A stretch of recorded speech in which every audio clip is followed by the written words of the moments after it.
Les machines virtuelles sont des émulations logicielles d'ordinateurs physiques. Elles incluent un processeur virtuel, de la mémoire, du stockage et des ressources réseau. Elles hébergent un système d'exploitation et vous pouvez y installer et exécuter des logiciels comme sur un ordinateur physique.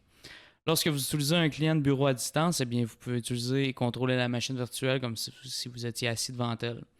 Azure prend en charge une large gamme de solutions informatiques pour le développement et les tests, l'exécution d'applications et l'extension de vos centres de données, notamment Linux, Windows Server, Microsoft SQL Server, Oracle, IBM et SAP. Azure propose également de nombreux services pouvant exécuter des machines virtuelles, chacun offrant des options différentes en fonction de vos exigences. Parmi les services les plus importants, eh bien, citons les machines virtuelles, les Virtual Machine Scale Set, les App Services et Azure Functions.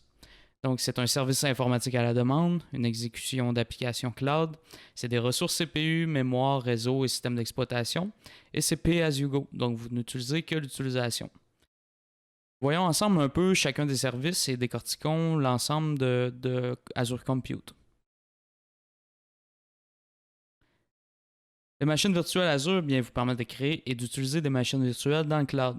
Elles fournissent un environnement IaaS ou Infrastructure as a Service et peuvent être utilisées de différentes manières. Lorsque vous avez besoin d'un contrôle total sur un système d'exploitation et un environnement, les machines virtuelles Azure sont un choix idéal. Tout comme sur un ordinateur physique, vous pouvez personnaliser tous les logiciels exécutés sur la machine virtuelle. C'est particulièrement utile lorsque vous exécutez un logiciel personnalisé avec des configurations d'hébergement spécialisées.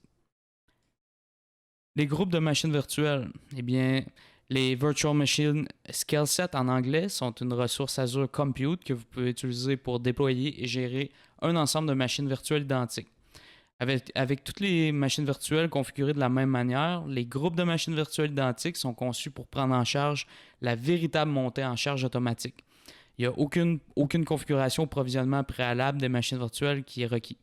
À ce titre, il est plus facile de développer des services à grande échelle, ciblant par exemple des services comme le Big Compute, le Big Data ou les charges de travail en conteneurs ou containers. Ainsi, à mesure que la demande augmente, davantage d'instances de machines virtuelles peuvent être ajoutées et à mesure que la demande diminue, les instances des machines virtuelles peuvent être supprimées. Le processus peut être manuel, automatisé ou bien une combinaison des deux. Voyons maintenant le App Service. Eh bien, avec App Service, vous pouvez rapidement créer, déployer et mettre à l'échelle des applications web, des applications mobiles et des API de niveau d'entreprise, exécutées sur n'importe quelle plateforme. Donc, on parle de Windows ou Linux. Vous pouvez répondre à des exigences rigoureuses en matière de niveau de performance, d'évolution et de sécurité de la conformité tout en utilisant une plateforme complètement managée pour vous pour effectuer la maintenance de l'infrastructure. Le App Service est une offre de plateforme en tant que service, donc PaaS, Platform as a Service. C'est une offre qui est extrêmement sécuritaire car c'est Microsoft qui gère l'infrastructure derrière et vous avez accès seulement qu'à certaines ressources. Les Azure Functions. Eh bien, Azure Function est une solution idéale si vous vous souciez uniquement du code exécutant votre service et non de la plateforme ou de l'infrastructure sous-jacente. Elles sont couramment utilisées lorsque vous devez effectuer un travail en réponse à un événement, souvent avec un API, un minuteur ou bien un message provenant d'un autre service Azure.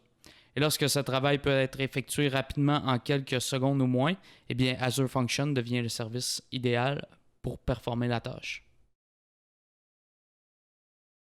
Voyons maintenant Azure Container et puis Azure Kubernetes Services. Si vous souhaitez exécuter plusieurs instances d'une application sur une seule machine hôte, les conteneurs sont un excellent choix. L'orchestrateur de conteneurs peut démarrer, arrêter et mettre à l'échelle les instances d'application selon les besoins. Les conteneurs constituent un environnement de virtualisation. Donc, un conteneur fait référence au système d'exploitation de l'environnement hôte qui l'exécute. Contrairement aux machines virtuelles, vous ne gérez pas le système d'exploitation. Les conteneurs sont extrêmement légers et conçus à des fins de création, de mise à l'échelle et d'arrêt dynamique. Les conteneurs vous permettent de répondre aux changements à la demande et de redémarrer rapidement en cas d'incident ou d'interruption matérielle. Azure prend en charge Docker, qui est un des principaux joueurs dans le monde du conteneur. L'utilisation des conteneurs dans vos solutions. Bien, Les conteneurs sont souvent utilisés pour créer des solutions de type microservices ou architecture de microservices. Ce type d'architecture est l'endroit où vous divisez les solutions en parties plus petites et indépendantes. Par exemple, vous pouvez diviser un site web en un conteneur hébergeant votre serveur frontal et un autre hébergeant votre serveur principal et un troisième pour le stockage. Cette répartition vous permet de séparer des parties de votre application en sections logiques qui peuvent être gérées, mises à l'échelle ou mises à jour indépendamment. Imaginez que le serveur principal de votre site web a atteint sa capacité maximale, mais la partie frontale et le stockage sont encore bons. Donc, vous pouvez mettre à l'échelle le serveur principal séparément pour améliorer ses performances. Vous pouvez décider d'utiliser un service de stockage différent. Vous pouvez même remplacer le conteneur de stockage sans affecter le reste de l'application.